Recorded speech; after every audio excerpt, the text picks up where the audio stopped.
बिस्मिल्लाहिर्रहमानिर्रहीम। व्यूवर्स, मैं हूं आपका मेज़बान इरफान आरई। यूं तो मुल्क में बहुत से मसाइल आपके सामने हम लाते रहते हैं, मगर अक्सर औकात ऐसे मसाइल भी सामने आते हैं जो कि आम आदमी के लिए बहुत हैरत अंगेज़ होते हैं। पाकिस्तान में कानून पर अमल करवाने के ज़िम्मेदार इदारे अक्सर ताकत के नशे में एक दूसरे पर सबकत लेने की कोशिश करते हैं, और आज ऐसा ही कुछ हैदराबाद में हुआ। हैदराबाद में वकला की जानिब से एसएसपी ऑफिस का दोपहर में घेराव किया गया और एसएसपी हैदराबाद जो हैं उनकी जानिब से वकला के एहतजाज पर उन्हें मुज़ाकरात की दावत दी गई। ताहम वकला की जानिब से एक ही मुतालबा सामने आता रहा, और वो मुतालबा था कि वो माफ़ी मांगे, और सिर्फ इसलिए माफ़ी मांगेंगे। एक वकील की गाड़ी को भिटाई नगर थाने पर पकड़ा गया। वकीलों की जानिब से पुलिस के इस इकदाम पर, जो कि यकीनन कानूनी इकदाम था, शदीद एहतजाज किया गया।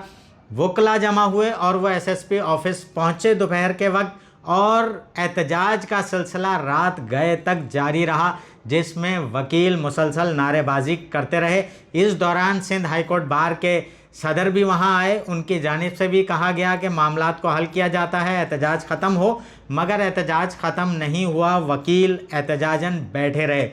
पाकिस्तान में कानून को ताकत के ज़रिए रोकने का अमल यकीनन हैरत अंगेज़ है कि पुलिस की अगर ज़िम्मेदारी है कि वो रोड पर चलती गाड़ी को चेक करे, अगर एसएसपी भी कहीं से गुज़र रहे हैं और वो कानून के मुताबिक किसी गाड़ी को रोक कर पूछ लेते हैं कि आप कौन हैं, शीशे आपके ब्लैक क्यों हैं, कानून की खिलाफ वर्जी क्यों हो रही है, तो इसमें कोई मुज़ायका नहीं है। मगर जो लोग कानून पर अमल करवाने के ज़िम्मेदार हैं वो आपस में अगर टकराएंगे, वकला भी यकीनन कानून पर अमल दरामद करवाने के ज़िम्मेदार हैं। अदालतों में वो केस लड़ते हैं और वो कोशिश करते हैं कि अमन व अमान की सूरत हाल हो, पुलिस की ज़्यादती हो, कहीं इदारों की ज़्यादती हो, तो वो अपने जो क्लाइंट्स हैं उनको कोर्ट में डिफेंड करें। तो अगर पुलिस ने एफआईआर दर्ज की थी तो वकीलों को यकीनन अदालत से रुजू करना चाहिए था इस मामले पर, मगर ऐसा नहीं हुआ और एहतजाज किया गया। एहतजाज भी इस पैमाने का है कि आज एसएसपी ऑफिस में जितने भी मामलात थे वो ठप रहे।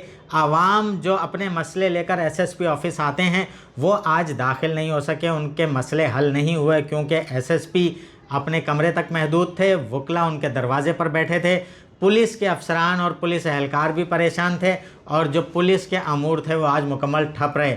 तो जिस वकील के साथ ये ज़्यादती हुई, पहले हम उनकी गुफ्तगू सुनते हैं। पहले उनकी गुफ्तगू सुनते हैं कि वो क्या कहते हैं। मैं जा रहा था अलमदार चौक से नसीम नगर, तो इसमें एसएसपी साहब की जो गाड़ियाँ हैं वो प्रोटोकॉल में आ रही थी पीछे, तो उन्होंने मुझे रुकने का इशारा आगे किया। मैं रुका, बिल्कुल जो एक अच्छा शहरी होने के नाते मैं रुका। एसएसपी साहब खुद गाड़ी से उतर कर आए बाहर। उन्होंने मुझसे कहा कि गाड़ी की नंबर प्लेट कहाँ है, तो मैंने उनसे कहा कि सर ये जो नंबर प्लेट है मुझे इशू नहीं की गई एक्साइज डिपार्टमेंट से, और जो ये नंबर प्लेट है, नंबर प्लेट इशू नहीं हुई, लेकिन नंबर इशू है जो नंबर लगा हुआ है गाड़ी पे। गाड़ी मेरे वालिद साहब के नाम पर है और गाड़ी मेरी अपनी है। तो उन्होंने अपने जो मुसल्ला गार्ड्स थे उनको मेरी गाड़ी में बिठाया और उनसे कहा कि आप जो है इस शख्स के साथ जाएं और एसएचओ भिटाई नगर जो है अली असगर तुनियो साहब उनको उनके हवाले करें और फिर आके मुझे रिपोर्ट करें। एसएसपी साहब ने उन पे एफआईआर लॉन्च करवाई है और हम सुबह 12 बजे से एसएसपी साहब के पास खड़े हुए हैं कि हमसे एक्सक्यूज किया जाए, वकीलों की ड्यू टू रिस्पेक्ट को बहाल किया जाए, उनकी डिग्निटी को एक्सेप्ट किया जाए, उनके वजूद को कबूल किया जाए। वकीलों का सोसाइटी के अंदर बहुत बेहतर किरदार है। वकला ने कभी रोडों पर आके बिला वजह रश नहीं किया है। वकला की जानिब से जो एहतजाज है उसमें आपने वकील का मौक़िफ़ सुना कि वो जो गाड़ी लेकर आए उनके पास नंबर प्लेट फैंसी थी, ताहम पुलिस की जानिब से उनसे ताउन नहीं किया गया। तो पुलिस की जानिब से ताउन नहीं किया गया, मुकदमा दर्ज किया गया। ये मामला मुकदमा दर्ज होने के बाद अदालत में चला जाता है और अदालत ही फिर उसका कुछ कर सकती है। तो यकीनन वकला को अदालत के फोरम पर रुजू करना चाहिए था। एहतजाज अपना रिकॉर्ड करवाया गया वकीलों की जानिब से। ये दुरुस्त इकदाम था। जब पुलिस की जानिब से ये कहा गया, एसएसपी की जानिब से कहा गया कि वो वकला अंदर आएँ, उनके नुमाइंदे मुझसे आकर बात करें, तो बातचीत होनी चाहिए थी। बातचीत के रास्ते यकीनन हर जगह खुले रहने चाहिए ताकि मसाइल हल हों, ना कि आवाम के लिए मसाइल पैदा हों। तो पुलिस की इस बातचीत की पेशकश को रद्द कर दिया गया, एहतजाज किया गया, नारेबाजी की गई, मुखालिफ नारेबाजी की गई, और इस दौरान पुलिस जो है वो खामोश रही और उनकी कोशिश थी कि कहीं पर उलझाव ना हो, कहीं पर टकराव ना हो, जिससे कि शहर में एक रॉन्ग मैसेज जाए और दोनों इदारे यानी कि बार कौंसिल हों, वकला हों या पुलिस हों, दोनों कानून पर अमल दरामद करवाने के ज़िम्मेदार हैं। सिर्फ एक मुतालबा किया जाता रहा कि एसएसपी हैदराबाद डॉक्टर फ़ारूक जो हैं वो माफ़ी मांगें, और यकीनन अगर किसी अहम कुर्सी पर बैठा अफसर माफ़ी मांगेगा तो उसका भी माशरे में एक गलत मैसेज जाएगा। सिर्फ इसलिए माफ़ी मांगी जाए कि फैंसी नंबर प्लेट अगर इस्तेमाल की जा रही है तो उसे क्यों रोका गया, तो आम आदमी भी ये सवाल फिर करता नज़र आएगा कि मुझे आप न रोकें, मुझे आप कुछ ना कहें।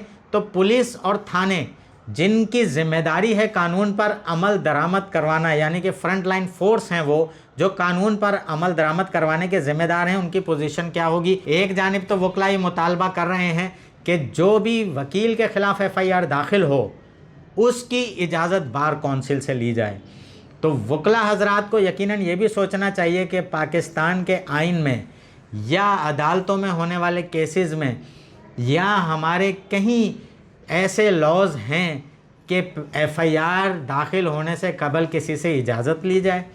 अगर ऐसी इजाज़तों का सिलसिला शुरू होगा तो यकीनन पाकिस्तान में वडेरा शाही फिर सबसे आगे होगी, और वहाँ अगर कोई ज़्यादती होगी, किसी भी जगह कोई ज़्यादती होगी, तो फिर एक आम आदमी की फ़रियाद एसएचओ सुनने के बजाय पहले ये कहेगा कि जाएं और जाके इजाज़त लेकर आएं। अगर एफआईआर दाखिल करने का मामला है तो फिर आम आदमी ये यकीनन सोचता है कि किस तरह ताकत रखने वाले लोग थानों से अपनी चीज़ों को ख़त्म करवा लेते हैं। तो ये वकला को भी सोचना चाहिए कि वो भी कानून पर अमल दरामद करवाने के ज़िम्मेदार हैं, पुलिस भी कानून पर अमल दरामद करवाने की ज़िम्मेदार है। कहीं किसी अफसर के साथ ज़्यादती ना हो, कहीं किसी वकील के साथ ज़्यादती ना हो, माशरे में इंसाफ का पैमाना बराबर हो और तमाम लोगों को इंसाफ कानून के मुताबिक मिले।